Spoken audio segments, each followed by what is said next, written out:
The Berlin Wall fell because one man misread a note. One man misread a note on live television. Within hours, the Berlin Wall was gone. For almost 30 years, Berlin had been split in two. East Berlin controlled by communist East Germany, West Berlin a free island deep inside it.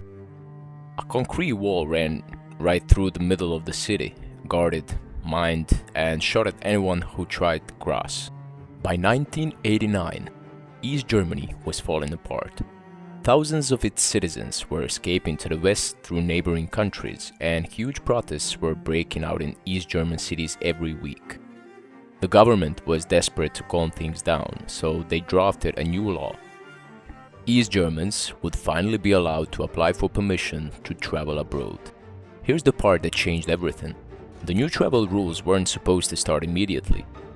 They were meant to begin the next day, through official checkpoints with proper paperwork. But that night, a government spokesman named Günter Schabowski was sent to announce the new rules at the press conference. Here's the twist: he'd only been handed the note about the new law minutes before he walked out, and he hadn't actually read it carefully. A reporter in the crowd asked the obvious question: when do these new rules start? Schabowski paused, shuffled through his papers, clearly unsure, and said the words that changed history. Ab sofort, immediately.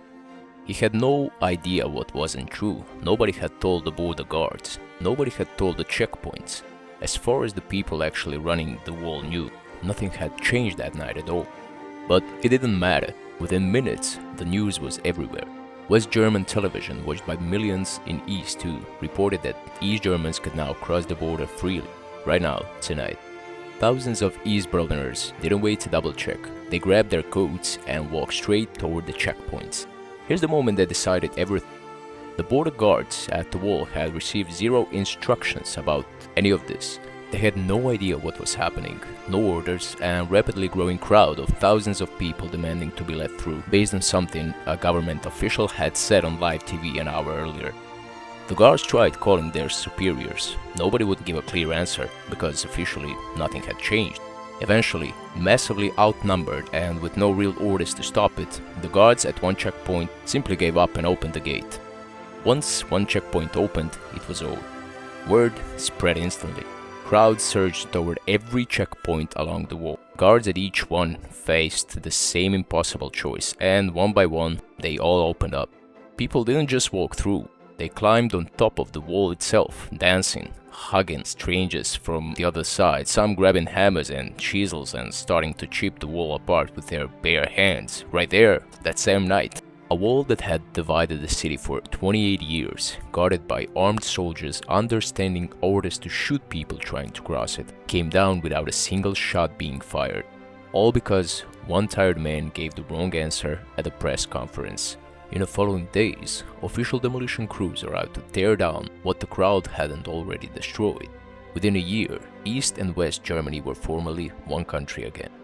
Historians still debate how much of this was really an accident. East Germany's government was already collapsing and reform was probably coming one way or another.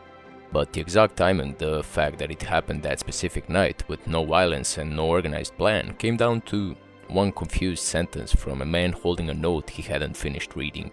So what actually brought down one of the most heavily guarded borders in the world? Not an army, not a revolution in the streets, at least not that night. Just a government spokesman, a note he skimmed too quickly, a room full of guards left with no instructions and thousands of people in front of him.